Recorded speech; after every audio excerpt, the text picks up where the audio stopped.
नमस्कार, बहुत स्वागत है आप सभी का देख न्यूज़ देख रहे हैं आप। मैं हूं आपके साथ पवन तिवारी और इस वक्त मैं मौजूद हूं पालम विधानसभा क्षेत्र के महावीर इनक्लेव वार्ड में और मेरे साथ कांग्रेस के प्रत्याशी जयकरण मौजूद हैं और उनसे बातचीत करेंगे, जानेंगे क्या कुछ मुद्दे, क्या कुछ उनका इरादा है इस चुनाव को लेकर। पहले तो बहुत बहुत बधाई, टिकट मिल गई है, क्या कुछ कहना चाहेंगे? धन्यवाद। देखो, कांग्रेस पार्टी ने हमारे पर जो विश्वास जताया है, जिस प्रकार से क्षेत्र की हालत है, सफाई को लेकर, लाइटों के लेकर और सीवर की जो समस्या, सबसे गंभीर समस्या सीवरेज की है।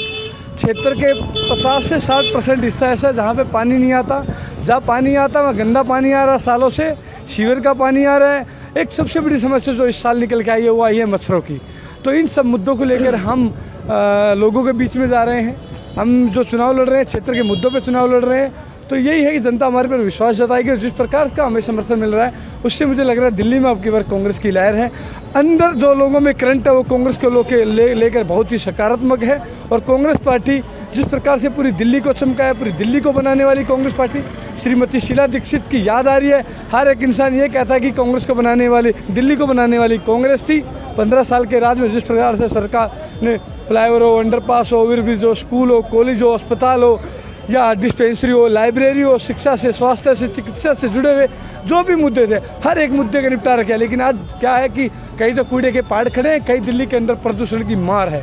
तो यही मुद्दे हैं। तो जयकरण जी, क्या मुद्दे आपके होंगे अपने इस महावीर इनक्लेव वार्ड के लिए और क्या कुछ आप कहना चाहेंगे अपने मुद्दों को लेकर, और क्या आपको लगता है कि महावीर इनक्लेव को विकास की ज़रूरत है और कितने विकास की? देखो, महावीर इनक्लेव बिल्कुल विकास की जरूरत है। महावीर इनक्लेव के अंदर देखा जाए ना डिस्पेंसरी है, ना लाइब्रेरी है, ना सीवरेज की, मैं कह रहा हूँ पानी की निकासी नहीं है बिल्कुल भी। इतना बड़ा भ्रष्टाचार किया है यहाँ पे आम आदमी पार्टी की विधायिका ने, व्यापक घोटाला किया है सीवरेज के मामले। कच्ची हौद बना दी गई है, बिना मलबा उठा के सड़कें बनाई है। 3-3 फुट नीचे मकान चले गए हैं, सड़कें हैं जो ऊपर है, मकान नीचे चले गए हैं। एक अपने आप में बहुत ही व्यापक भ्रष्टाचार देखा गया है। कांग्रेस पार्टी ने इसके खिलाफ आवाज़ उठाई है। दूसरी तरफ बीजेपी 15 साल से एमसीडी के अंदर शासित है, दिल्ली का बेड़ा गर्क करने का काम किया है, दिल्ली में कूड़े के पहाड़ खड़े कर दिए हैं। और एक लैंटर माफिया जो सबसे बड़ी समस्या है कि लोग कोई मकान बनाता है तो लैंटर माफिया तुरंत पहुंच जाते हैं। एमसीडी के द्वारा जिस प्रकार से अन्याय अत्याचार किया जाता है, रेडी पटरी वालों को दुखी किया जाता है, ई रिक्शा वाला, ऑटो वालों को दुखी किया जाता है। तो इन सबसे निजात पाने के लिए अब जनता है, जो आम जनता है, जो निचले लेवल का जो गरीब है, मजदूर है, वो इंसान आज कांग्रेस पार्टी को याद कर रहा है। लेकिन जयकरण भाई, मैं आपसे ये पूछना चाहूँगा, ना तो आपके पास एक भी सांसद है, ना आपके पास एक भी एमएलए है, कैसे विश्वास होगा कांग्रेस पर? कांग्रेस तो बिल्कुल नहीं कहते हैं कि खत्म हो चुकी है दिल्ली से, वापस किस तरफ जाएगी मोड़, और जनता कैसे विश्वास करेगी कांग्रेस पर? देखो, ये तो समय हर किसी को, कांग्रेस में इससे पहले भी 2-3 बार क्राइसिस आए। कांग्रेस पार्टी एक राष्ट्रीय पार्टी है। श्री राहुल गांधी जी जिस प्रकार से 3,500 किलोमीटर से ज़्यादा यात्रा कर रहे हैं, लाखों का हुजूम उमड़ रहा है। ये तो आनी जानी चीज़ होती है। आज किसी पार्टी का समय है, कल किसी का है, हार जीत चलती रहती है। परिवर्तन है, परिवर्तन 15 साल कांग्रेस की सरकार थी, लोगों ने परिवर्तन चाहा तो परिवर्तन होगा। लेकिन अब इन दोनों से जनता उब चुकी है, इन दोनों को हटाने के लिए जनता तत्पर है, तैयार है। और कांग्रेस पार्टी फिर से वही कांग्रेस पुरानी पार्टी दिल्ली के अंदर आ रही है। आपके जो सामने कैंडिडेट हैं अजय राय, पालम विधानसभा के अध्यक्ष हैं, दूसरे हैं आपके अपने ही परिवार के हैं बीजेपी से राजकुमार जी, सिटिंग निगम पार्षद भी हैं। एक बार फिर से पार्टी ने भरोसा कर दिया है उनके सामने। परिवार तो बट गया है, अब क्या जनता भी बटेगी? देखो, परिवार क्या, हमारा परिवार है पूरा वार्ड, पूरा महावीर इनक्लेव वार्ड की जो 70,000 वोटर है वो हमारे परिवार है। वो परिवार जो कांग्रेस को जिता के लाएगा, इसमें कोई परिवार नहीं है। देखो, राजनीति में एक अलग चीज़ होती है, पारिवारिक चीज़ें अलग होती है, विचारधारा अलग अलग हो जाती है। लेकिन परिवार ये नहीं, मेरा परिवार मेरा 10 घरों का परिवार नहीं, मेरा परिवार है पूरा 70,000 वोटों का परिवार है हमारा।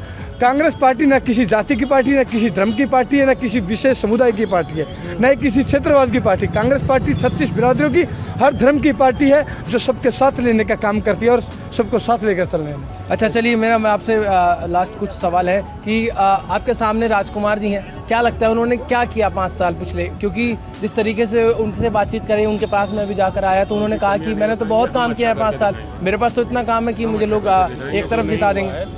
देखो, सबको पता है किसने क्या किया है। हम क्या किसी कमियां नहीं गिनाएंगे, कमियां गिनाने के लिए हजारों है, लेकिन हम क्या करेंगे, हमारा इरादा क्या है, हम अपने इरादों पर काम करना चाहते हैं। हमारा इरादा इस वार्ड को दिल्ली का सबसे अच्छा वार्ड, सबसे साफ सुथरा वार्ड बनाने का है। मैंने बताई, सीवरेज की है, नालियों की है, लाइट की है, या मच्छरों की समस्या, उन समस्या से निजात दिलाना है। कोई नई चीज नहीं बनी है।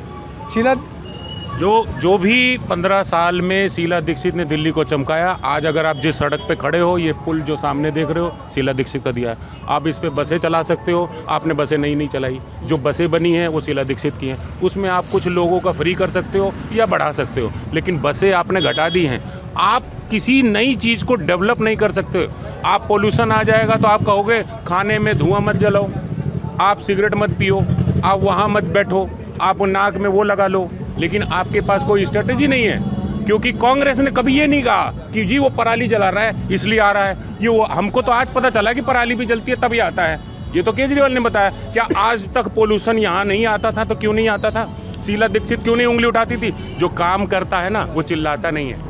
ये लोग सिर्फ चिल्लाना जानते हैं, एक दूसरे को विरोध करके बैठना जानते हैं। लेकिन आप बताइए कि ऐसा क्या कार्य है जो इन्होंने किया? सब कुछ कांग्रेस का ही किया हुआ है। जो रुक गया है, जो विकास रुक गया है, थम गया है। देखिए 15 साल हो गए, जो बच्चा 15 साल का था 15 साल जुड़ गए 30 साल का हो गया। उसे नहीं पता कि शीला दीक्षित के टाइम में क्या राज्य था, कितने मजे थे, कितने आनंद थे, कितना सुखपूर्वक था। आज डबल इंजन डबल महंगाई ला रही है। आप ट्रिपल लाओगे ट्रिपल महंगाई लाएगी। विपक्ष का होना भी जरूरी है।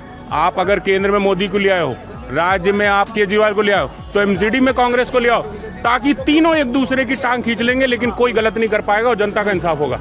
चलिए, कांग्रेस पार्टी जिंदाबाद। जागरण भाई, मैं आपसे आखिरी सवाल ये करूँगा कि क्या लगता है 70,000 में से कितने लोग हैं आपकी तरफ जाएंगे और कितना बड़ा मार्जिन होगा अगर जीत होगी तो? देखो, जीत एक हार की होती है, ना जीत एक वोट की होती है, हार भी एक वोट की होती है। कितना मिलेगा नहीं मिलेगा आने वाली 7 तारीख को पता लगे। लेकिन हम जिस प्रकार से लोगों के बीच में जा रहे हैं, जो हमें जन समर्थन मिला, खासकर युवाओं का, जिस प्रकार से हमने इस क्षेत्र में युवाओं की बात को उठाया, चाहे शिक्षा का मुद्दा हो, चाहे वो रोजगार का मुद्दा हो, चाहे नालियों का मुद्दा हो, कोई भी मुद्दा है, साफ सफाई का मुद्दा है, हमने सोशल मीडिया पे लाकर, इस प्लेटफॉर्म पे लाकर तैयार खड़ा किया है। और इन मुद्दों की वजह से आज हम लोगों के दिलों में है, युवाओं के दिलों में है। और मुझे पूरा भरोसा है इस क्षेत्र की जनता हमारे पर विश्वास जताएगी और आने वाली 4 तारीख को भारी मतों से वोट डालेगी और 7 तारीख जो रिजल्ट आएगा उसमें कांग्रेस पार्टी जीती हुई मिलेगी आपको। चलिए, बहुत बहुत धन्यवाद आपका। भाई, क्या कहना चाहोगे? साथियों नमस्कार, मैं अभिषेक प्रसाद, यूथ कांग्रेस। जैसे कि हमारे जगन भाई कांग्रेस प्रत्याशी है, इस बार हम उनको भारी से भारी मतों से विजय बनाएंगे, क्योंकि जो कांग्रेस हमारी शीला दीक्षित ने जो दिल्ली बनाई थी, वो हमारी शीला दीक्षित और कांग्रेस ने दिल्ली दी थी। जो आज की बीजेपी और आम आदमी पार्टी ने दिल्ली के सड़कों का बुरा हाल कर दिया। मैं कहना चाहता हूँ आपके इस लाइव माध्यम से कि मंदिर मार्ग वाली सड़कें देख लीजिए, उस सड़कों का बुरा हाल है। और डीडे पार्क जी यहाँ से पार्षद जी ने बनाई थी, राजू राजकुमार ने, वो की सड़कों का इतना बुरा हाल है। वहाँ पानी, गंदगी, कूड़े, झाड़ू झाड़ू वाले तो लगते ही नहीं है, और बाकी गलियों में झाड़ू नहीं लगते। क्यों? मैं राजू जी से पूछना चाहता हूँ, क्या जो उनने एमसीडी में झाड़ू वाले लगवाए थे, क्या वो सारी गलियों के लिए नहीं है? क्या वो सिर्फ एक गली के लिए? और राजू जी के ऑफिस के पास जाके देख लीजिए, वहाँ सिर्फ झाड़ू वाले लगे रहते, कूड़े की गाड़ी लगी रहती है। क्या बाकी गलियों में सिर्फ उनको वोट नहीं मिला? क्या, जो मैं पूछना चाहता हूँ, आप डीडे पार्क में जाके देखिए, बीजेपी का बोर्ड लगा हुआ है, बीजेपी के झंडे लगे हुए हैं। वहाँ की जो सड़कें हैं वो राजू जी द्वारा बनाई गई है। क्या वो सड़कों इतनी घटिया क्वालिटी की सड़कें हैं? लोगों को बस ऐसी थोप के दे दी कि जाके लोग उस पर चलने के लायक नहीं है। अभी पानी का टैंकर आया था, पानी के इतना, अभी मैं वहीं से आया हूँ कि वहाँ पे चलने लायक लोगों के लिए नहीं है। लोग परेशान है। इस नगर निगम में कांग्रेस को लाना चाहते हैं, क्योंकि शीला दीक्षित दिल्ली और कांग्रेस के प्रत्याशी इस दिल्ली को बना सकते हैं। धन्यवाद। जय हिंद, जय भारत। भाई साहब, क्या कहेंगे आप? मैं ये कहना चाहूँगा, सोम बाजार रोड पे जो गली बनी है वो 3 बारी बनी और तीनों बारी बैठ चुकी है। दोनों पार्टियां, बीजेपी और आम आदमी पार्टी, काउंसलर इनका है, एमएलए उनका है, बोर्ड दोनों के लगे बनवाते टाइम। जब दोनों जाते हैं उनके पास तो ये बोलते हैं हमारे अंडर नहीं है। एक पार्टी बोलती है कि सीवर आता है जल बोर्ड के अंदर, और पार्षद जी बोलते हैं हमारे अंदर गली आती है। 3 बारी गली बनी। मैं पूछना चाहता हूँ कि अब ये गली कब बनेगी? ये भ्रष्टाचार दोनों पार्टियों का है। जनता तरफ तैन से दुखी है और कांग्रेस को लेगी, मैं आपको बता रहा हूँ। तो ये थे हमारे साथ महावीर इनकलेव वार्ड के कांग्रेस प्रत्याशी जयकरण, जिन्होंने बताया कि किस तरीके से जनता इस बार त्रस्त हो चुकी है और इस बार बदलाव की नीति पर जनता चल चुकी है। लेकिन 7 तारीख को पता लगेगा कि आखिरकार बदलाव होता है या नहीं। आप देखते रहिए देख न्यूज़। धन्यवाद।